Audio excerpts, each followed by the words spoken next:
Gigi tampak sudah di rumah sakit ditemani oleh sang suami, Raffi Ahmad.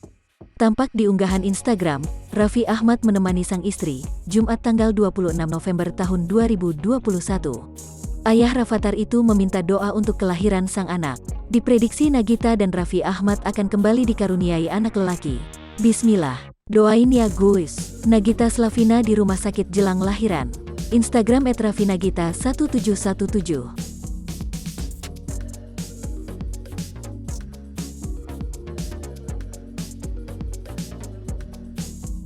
Tak hanya Raffi, rupanya Rieta Amelia dan Emi Konita juga sudah di rumah sakit.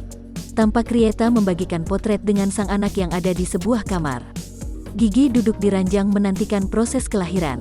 Dirinya juga meminta doa untuk kelahiran Gigi. Bismillah, semoga dilancarkan amin. Emi Konita mengunggah potret yang sama dengan menyertakan doa. Bismillah lancar, minta doanya semoga diberi kelancaran ibu dan bayi sehat amin.